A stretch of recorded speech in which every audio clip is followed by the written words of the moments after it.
पर सुबह का हवा अच्छी लगती है ना। सुबह का हवा अच्छी लगती है।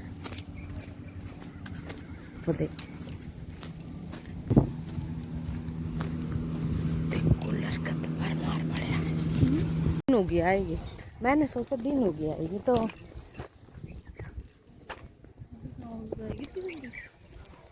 क्या बनाई है। पेट कम करने का तरीका, पेट कम करने का तरीका सुंदर लग रही है। ऐसा लग रहा है ना सूरजमुखी के छोटे छोटे अंत में आते हैं ना। हाँ अपना हिस्सा, इनके कोई औलाद ही ना है।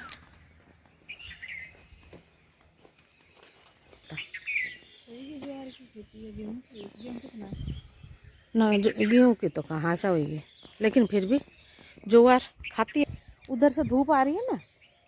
শুভ সকাল বন্ধুরা, আপনারা কেমন আছেন? আমি ভালো আছি। আজকে সকাল 4:30টার সময় উঠে আমি হাঁটতে বেরিয়েছি এই পাশেরই একটা মেয়ের সাথে।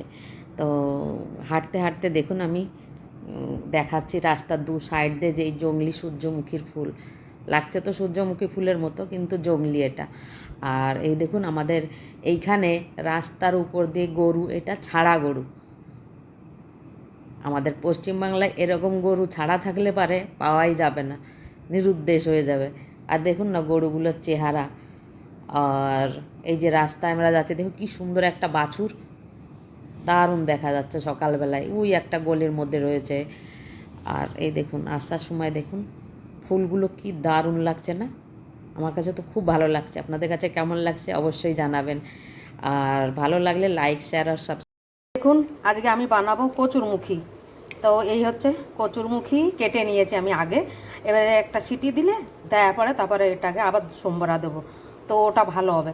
তো এই কচুরমুখী বানাবো আজকে। আর এই যে গরম পড়েছে, গরমের ঠেলায় অন্ধকার, তো ওই যে ঝিঙে আর জন্য আমি আলু কেটে নিয়েছি। আর এই যে আমাদের একদম ফ্রি ফোকটের মাল যেটা বলে ধনিয়া পাত্তি, ধনে পাতা একদম ফ্রি। আমি এটা জল দিচ্ছি না, জল দিলে পচে যাবে।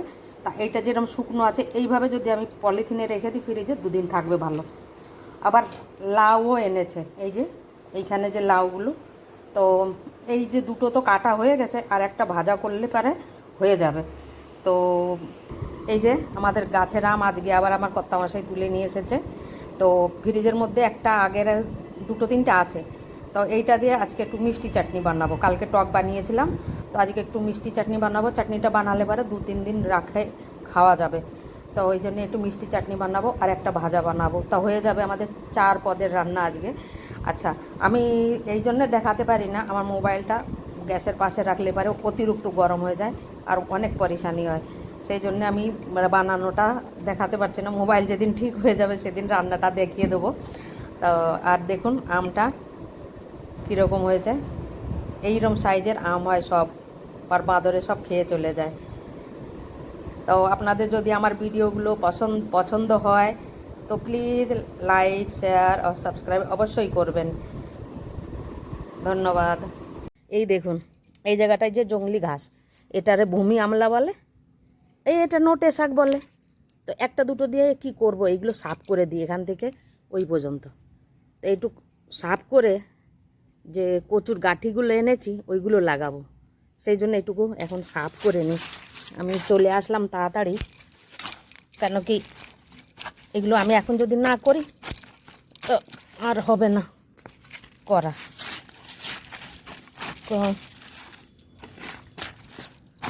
আর এখানে নোংরাও ভরে থাকে বেশিরভাগই, আমি সাফ করি, তারপরে আমাদের কর্তামশাইও করে। আর আমার তা কি আর বলবো, সাপই থাকে না। গাছের পাতা, বড় গাছের পাতা পুঁতি সব, এই দেখুন না, এটা জাম গাছের পাতা, আমের পাতা সব উড়ে উড়ে এসে এইখানেই জঙ্গল হয়ে, ঝড় টর আসলে পারে না খুব অসুবিধা হয়ে যায়, পুরো জঙ্গল হয়ে যায়। তা আমি এটুকু সাফ করে নিই। এই দেখুন সাফ করছি আমি। তো এইভাবে অল্প অল্প করে আমি সাফ করব আর গাছ লাগাবো। তো এইখানে এইটুকু সাফ করে নিয়ে আমি যে কচুরমুখীগুলো এনেছি না, দেখিয়েছি আগের ভিডিওতে। তো ওই কচুরমুখীগুলো এখানে লাগাবো, যার জন্য এই গাছগুলো সাফ করা জরুরি। আর এইগুলোরে স্পাইডার প্লান্ট বলে। আমি এইটা নার্সারির থেকে কিনে এনেছিলাম একটা 30 টাকা দিয়ে। তার থেকে এত হওয়া হয়েছে আর এত বৃদ্ধি হয় এই গাছের, একটা লাগালে পারে 1 বছরের মধ্যে মনে হয় কতগুলো হয়ে যায়, 1000টা হয়ে যায় মনে হয়। এত ফল মতলব বৃদ্ধি হয় এই চারার। তো এখন লোকেরকে দিয়ে দিই, অনেক দিয়ে দিই এই চারা, তবুও কম হচ্ছে না। আরও ধামা ভরেছে, এই যে লাল ধামা একটা, এগুলো ভরে ভরে আমি ফেলেও দিই। আর বেশি লোককে দিলে পারে লোকে মনে করে কি যে এমনি দিচ্ছে, হয়তো জঙ্গল নিজে ফেলে দিচ্ছে, ওই জন্য আমাদের দিচ্ছে, জঙ্গল পছন্দ হচ্ছে না, সেই জন্যও দিই না। মাঝে মাঝে মাঝে মাঝে এমনি উঠিয়ে আমি পচিয়ে সার বানিয়েও ফেলি। তো এই দেখুন আমাদের এই যেটুকু জায়গায় আমি কচুরমুখী লাগাবো ওইটুকু জায়গা আমি পরিষ্কার করে নিয়েছি এই যে। আর এইবারে যে কচুরমুখীগুলো ছিল না, আমি নিয়ে এসেছি এই দেখুন আমার হাতে 500 গ্রাম মতো কচুরমুখী নিয়ে এসেছি। তো এইগুলো লাগিয়ে দেখি আগে, যদি এগুলো ভালোভাবে সবকটা চারা ফুটে বেরোয় কচুরমুখী, তাহলে পরে পিঠে আরও আধা কিলো কিংবা 1 কিলো এনে আমি আবার লাগাবো।